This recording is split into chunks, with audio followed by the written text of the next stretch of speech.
Welcome friends. இன்றைக்கி நம்ம டேஸ்டியான பஜ்ஜி ரெசிபி எப்படி பண்ணலான்னு பார்க்கலாம் வாங்க. நல்ல ஈவினிங் ஸ்நாக்ஸ்க்கு ஒரு கப் காஃபி இல்லை டீயோட இது சேர்த்து சாப்பிட்டா அவ்வளோ அருமையாக இருக்குங்க. இந்த பஜ்ஜி ரெசிபி பார்க்குறதுக்கு முன்னாடி என்னோடய சேனலை சப்ஸ்கிரைப் பண்ணாதவங்க சப்ஸ்கிரைப் பண்ணிக்கோங்க. கூடவே பக்கத்தில் இருக்கிற பெல் ஐக்கானையும் கிளிக் பண்ணிக்கோங்க ஃப்ரெண்ட்ஸ். இப்போ வாங்க இதுக்கு தேவையான பொருள் என்னென்னு பார்த்துக்கலாம். என்கிட்ட ஒரு வாழைக்காய் இருந்ததுங்க. அதை நல்லா இந்த போல் தோல் சீவி நல்லா கழுவிட்டு தோல் சீவி எடுத்து வச்சுக்கலாம்.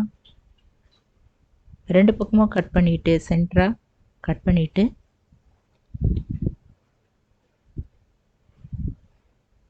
நல்லா மெலிசாக இந்த போல் கட் பண்ணி எடுத்து வச்சுக்கலாம்.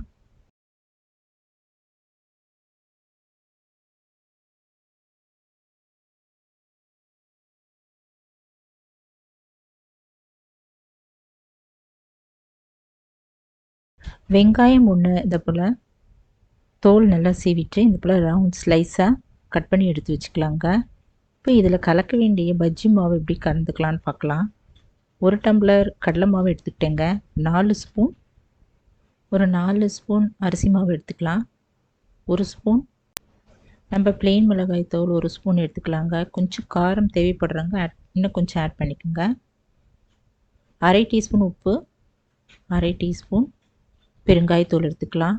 1/4 டீஸ்பூனுக்கும் குறைச்சலாக குக்கிங் சோடா, சமையல் சோடா எடுத்து வச்சுக்கலாங்க. இப்போ ஒரு பாத்திரம் எடுத்துக்கிட்டு அதில் இந்த கடலை மாவு, அரிசி மாவு,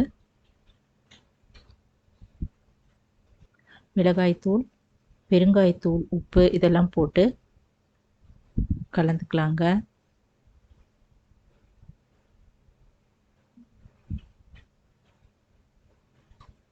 கொஞ்சம் கொஞ்சமாக தண்ணி தெளித்து நல்லா இட்லி மாவு பதத்துக்கு நம்ம கரைச்சி வச்சுக்கலாம்.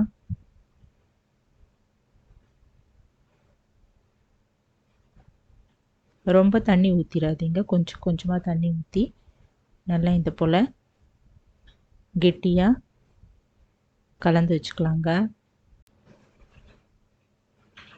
இது போல் நல்லா கரைச்சிட்டு கடைசியாக எடுத்து வச்சுருக்கிற சமையல் சோடா அதையும் இதில் கொஞ்சம் போட்டுக்கலாம். ரொம்ப போட்டுறாதீங்க. 1/4 டீஸ்பூனுக்கும் கொஞ்சம் குறைச்சலாகவே போட்டுக்கலாம். இதையும் நல்லா கலந்து விட்டுக்கலாங்க. கட்டி இல்லாமல் நல்லா கலந்து விட்டுக்குங்க. இப்போ அடுப்பில் கடாயை வச்சுட்டு தேவையான ஆயில் ஊற்றிட்டு ஒவ்வொரு வாழைக்காயாக இதில் முக்கி எடுத்து அதில் போட்டுடலாங்க.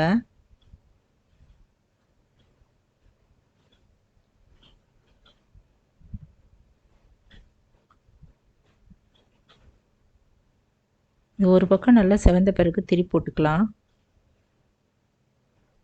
நல்லா மீடியம் ஃப்ளேம்லேயே இருக்கட்டும். உள்ளேயும் நல்லா வேகலாங்க.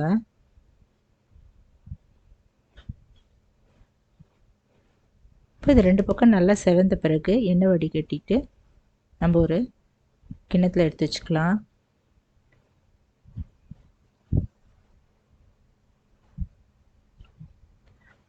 இப்போ நம்ம ஸ்லைஸாக கட் பண்ணி வச்சுருக்கிற வெங்காயமும் மாவில் இதை போல் முக்கி எடுத்துட்டு ஆயிலில் போட்டுடலாம்.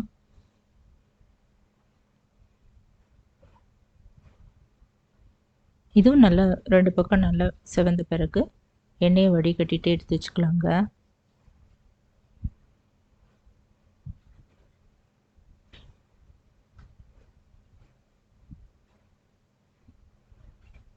இதுக்கு நான் சைட் டிஷ்ஷாக வெங்காயம், தக்காளி 2 அரிஞ்சிட்டு கூடவே 2 காஞ்ச மிளகாய் போட்டு பச்சையவே அரைச்சிட்டேங்க.